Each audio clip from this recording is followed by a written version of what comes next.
Hello guys, welcome back to own channel healthy wealth management. Guys देखते हैं आज का मार्केट डायसेक्शन में, देखते हैं मार्केट का क्या हाल था। आज मार्केट थोड़ा डाउनवर्ड्स मूवमेंट पे बंद हुआ है, तो देखते हैं गाइस कि क्या रीज़न था, क्या कुछ था। तो गाइस ये आज के इंडाइसेस निफ्टी 50 अब देख ही सकते हो 0.38% डाउन पे ये बंद हुआ है निफ्टी 50। निफ्टी बैंक एकदम फ्लैट। ओके, निफ्टी बैंक में जैसा वोलाटिलिटी रहता है उसी के हिसाब से ये फ्लैट बंद हुआ है। मिड कैप में ½ % की तेज़ी था। बाकी निफ्टी नेक्स्ट 50 जिसमें लार्ज कैप आता है वो भी गिरावट पे बंद हुआ है। निफ्टी 100 ओके, वो भी 0.35% पे बंद हुआ है। निफ्टी 200 0.25% पे बंद हुआ है। गाइज अगर आप लोग को पता नहीं है कि ये Nifty 50, Nifty bank, Nifty mid cap 100, Nifty next 50, Nifty 100 okay, फिर और भी नीचे आएगा स्मॉल कैप निफ्टी 200, ये सब इंडाइसेस। इसके बाद आएगा सेक्टोरल इंडाइसेस, क्या है नहीं पता है अगर आप लोग को, तो आप लोग सर्च कीजिए कि explanation of sectoral indices and indices healthy wealth management. आप लोग के इसके बारे में एक डिटेल्स वीडियो है, जाके पूरा देखिएगा इस ओके, बिना स्किप किए पूरा देखिए, आप लोग को पूरा समझ में आ जाएगा, 100% गारंटी के साथ बोलता हूँ। इसके बाद देखिएगा इस निफ्टी 500 ये सब आएगा। निफ्टी 500, निफ्टी स्मॉल कैप 100 क्या क्या होता है। निफ्टी 500 पे भी 0.25% की गिरावट है। निफ्टी स्मॉल कैप 100 पे भी 0. एकदम ना के बराबर फ्लैट मोमेंटम था। निफ्टी मिड कैप 50 में 0.82% की गिरावट है। ओके, इंडिया विक्स आप देख सकते हो 2.59% अप है आज।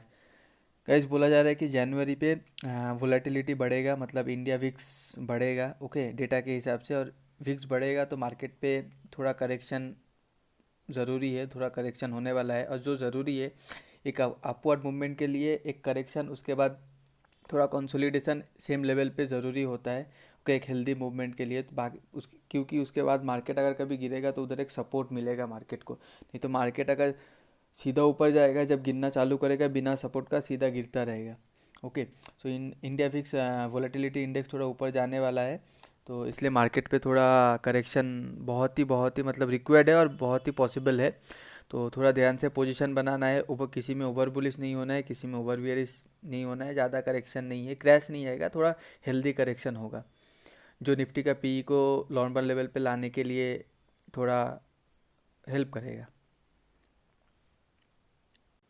गाइस ये हम लोग आ गए सेक्टरल इंडाइसेस पे। निफ्टी ऑटो ऑटो तो बहुत तेज़ी से भाग रहा था इसमें तो लास्ट कुछ दिनों से ओके, 0.39%, इसलिए ये ऑटो डाउन है ओके। ज़्यादा डाउन नहीं है हिसाब से, और डाउन होना चाहिए पर फिर भी चलो 0.39% डाउन है। निफ्टी आईटी 1.36%, आईटी तो बहुत दिन से भाग रहा था, इसलिए अभी कल शायद फिर थोड़ा भागेगा, फिर उससे ज़्यादा प्रॉफिट बुकिंग होगा, पर नेट बेसिस पे थोड़ा प्रॉफिट बुकिंग चलने वाला है आईटी में ओके। पर गाइज एक चीज़ है, आईटी में मैं बुलिश था, बुलिश रहूँगा फॉर नेक्स्ट 50 ईयर्स। इसका मतलब ये नहीं है कि आप लोग को भी बुलिश रहना है। आप लोग अपना एनालिसिस कीजिए, अपना फाइनेंशियल एडवाइजर से सलाह लीजिए ओके। तो आईटी में मैं तो खुद पर्सनल आईटी और बैंकिंग सेक्टर में और लाइफ इंश्योरेंस सेक्टर, ये तीनों सेक्टर में मैं बुलिश हूँ।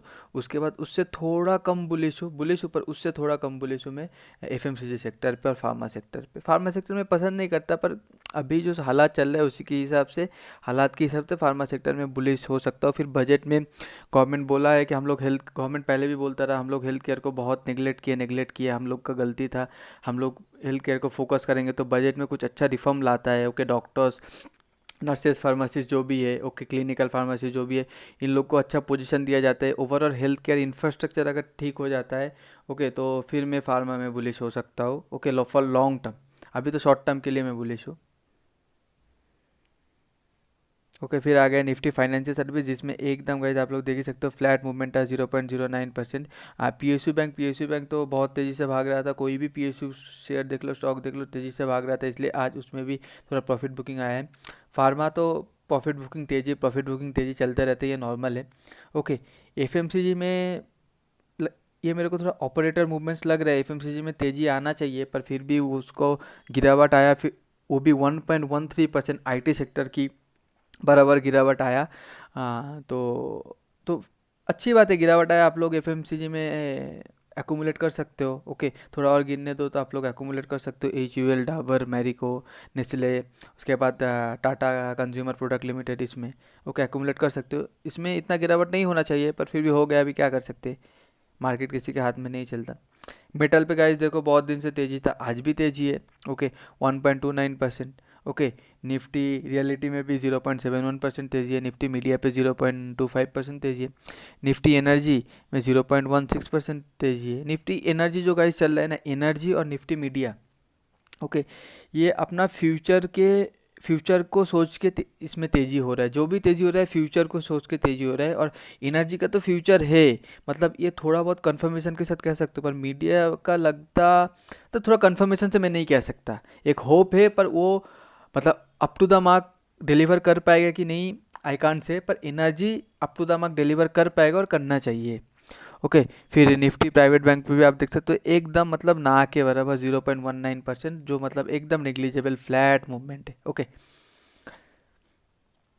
गाइज, ये आप आज मार्केट पे जो भी गिरावट आया, मार्केट का जो मेन दिग्गज है टॉप 10 में, जो टॉप 10 का 3 शेयर में बहुत गिरावट आया है, जैसे रिलायंस पे। ओके, रिलायंस पे आज 2.6 ऐसा गिरावट आया है, जो गिरावट और भी डीप था पर फाइनली 2.6% डाउन पे क्लोज हुआ। ओके, देन आईटीसी में तो बहुत तेज़ी चल रहा था, रिलायंस अपने न्यूज़ के वजह से गिर रहा है, पर जिस मैं अभी भी बोलता हूँ रिलायंस जो भी प्राइस पे 1915, उसमें आप एक्यूमुलेट कर सकते हो। मैं रिलायंस का 1950 और 1900 सपोर्ट दिया था, देख गाइस आप देख सकते हो आज शायद 1904 या 1900, मतलब उधर ही लगभग सपोर्ट लिया, 1950 में क्लोजिंग दिया। ये आप ले सकते हो। आप शायद सोचोगे कि ये बंदा हर दिन से रिलायंस रिलायंस बोल रहा है, रिलायंस गिरते जा रहा है, पर जिस दिन भागेगा ना गाइस उस दिन इसको पकड़ नहीं पाओगे। रिलायंस ब्रिटानिया मैं बार बार बोल रहा हूँ गाइस। ओके, तो आईटीसी में भी आज गिरावट था 2.8%। ओके, गिरावट था गाइज। आप लोग का प्रॉब्लम यही है गाइज, जब भागता है तब आप लोग पकड़ते हो, मतलब जब भागता है तब गिरने का टाइम चालू होने वाला है, उस टाइम आप पकड़ते हो गिर जाते हैं, जब गिरता है तब भागने का टाइम आने वाला है। उस टाइम आप लोग नहीं खरीदते, बाद में बोलते हो भाग गया चलो, फिर रैली का एंड पे खरीदते हो, अपवर्ड रैली का एंडिंग में खरीदते हो एकदम टॉप पे, जिधर से शेयर गिरने वाले रहते हैं, आप लोग उल्टा करते हो। गिरावट पे खरीदना चाहिए अच्छा शेयर और तेज़ी में बेचना चाहिए, लॉन्ग टर्म के लिए तो रखे रखो। ओके गाइज, फिर इन्फोसिस, ये तीनों इन्फोसिस का उतना गाइज याद नहीं है, पर इसमें भी लगभग 1% की तरह, 1% और अराउंड ऐसा डाउन था। तो निफ्टी का टॉप 10 का ये तीनों शेयर है, जितना डाउन रहेगा तो निफ्टी 0 पॉइंट जो भी परसेंट गिरावट है, वो तो भाई वो तो बहुत ही मतलब लॉजिकल है। गाइस देखो, हम लोग बोल रहे थे कि इंडिया का जो 5 इयर्स का जो प्लान लेके रखा हो 2021 टू 2025, वो इतना इंपॉर्टेंट क्यों है गाइस? देखो, India receives highest foreign investor inflow among emerging markets in 2020। जितना भी इमर्जिंग मार्केट है, मान लीजिए चाइना है, जापान है, ताइवान है, ओके, आपका साउथ कोरिया है, जितना भी इमर्जिंग मार्केट है, सबसे ज़्यादा हाईएस्ट फंड किसने रिसीव किया? फॉरेन इन्वेस्टर की तरफ से इंडिया ने किया। मतलब फॉरेन इन्वेस्टर को इंडिया के ग्रोथ के ऊपर भरोसा है। इंडिया में ग्रोथ का सेक्टर अभी भी बाकी, और ये ग्रोथ में सबसे ज़्यादा हिस्सा लेने वाला गाइस, एक कंट्री कभी ग्रोथ नहीं कर सकता अगर वो उसका बैंकिंग सिस्टम ग्रो नहीं कर रहा। तो इसलिए मैं बैंकिंग सेक्टर में बुलिश रहता हूँ। और अभी सब कुछ technology, okay, online online online, तो इसमें और किसको फ़ायदा हुआ? बैंकिंग के बाद बैंकिंग से पैसा आ गया, फिर पैसे को अभी ऑनलाइन करना है, सॉफ्टवेयर डेवलप करना है, आईटी सेक्टर को फ़ायदा हो गया। कंज्यूमर में तो मैं हुई, क्योंकि कंज्यूमर तो ऑल टाइम बुलिश रहता हूँ, क्योंकि उसमें स्लो चलता है, पर आपको तो कंज्यूम करना ही है ज़िंदा रहने के लिए। ओके, फिर लाइफ इंश्योरेंस, ये जो कोरोना हो रहा है और बोल रहा है ये बीमारी आएगा, ये वो बीमारी आएगा, ये वो सब अपना अपना हेल्थ लेके बहुत मतलब सिक्योर हो गया है, तो लाइफ इंश्योरेंस सेक्टर में इसलिए मैं बुलिश हूँ। अगर फार्मा सेक्टर का कुछ अच्छा रिफॉर्म लाता है तो मैं उसमें भी लॉन्ग टर्म के लिए बुलिश हो जाऊंगा। इसलिए मैं 2021 टू 2025 में, ये 5 इयर्स में इंडियन मार्केट के लिए बहुत अच्छा टाइम मानता हूँ। आप उसके बाद भी ग्रो होगा, पर इस टाइम पे जितना पेस से ग्रो होगा उसके बाद मेरे को लगता नहीं उतना पेस से ग्रो हो पाएगा। गाइस, ये मध्य प्रदेश, केरला, ओके, ये सब पार्ट में बर्ड फ्लू चालू हो गया है, इसलिए वेंकीज जो जनरली चिकन सप्लाई करते हो कि उसका शेयर आज 5% डाउन था। गाइस, एसीसी का सीमेंट शेयर प्राइस आज अप था, क्योंकि वो एक नया प्रोडक्शन फैसिलिटी लाया, जिसमें उसका जो मतलब जितना डिमांड है वो डिमांड इजीली सप्लाई कर पाएगा। ओके, पहले उसका एग्जिस्टिंग था 3 मेट्रिक टन पर एनम, एक जो यूनिट से आता था। अभी जो नया यूनिट उन लोग ने सेटअप किया, वो unit 1.4 metric ton per annum add कर देगा, मतलब 4.4 metric ton per annum okay हो जाएगा एसीसी का प्रोडक्शन, इसलिए इसमें थोड़ा बुलिश मूवमेंट। ओके गाइस, तो फिर बजाज फाइनेंस का शेयर आज में गिरावट था क्योंकि वो अपना जो आरबीआई का कुछ नॉर्म्स रहता है, कुछ कोड रहता है, वो वायलेट किया, तो इसलिए उसके ऊपर आरबीआई ने पेनल्टी लगाया, जो कोई भी बड़े कंपनी के लिए अच्छी बात नहीं है। ओके, उसको पनिश कर रहा है, पनिशमेंट दिया जा रहा है कोई भी आरबीआई जैसे बड़े ऑर्गेनाइजेशन की तरफ से, तो इसलिए उसमें थोड़ा गिरावट।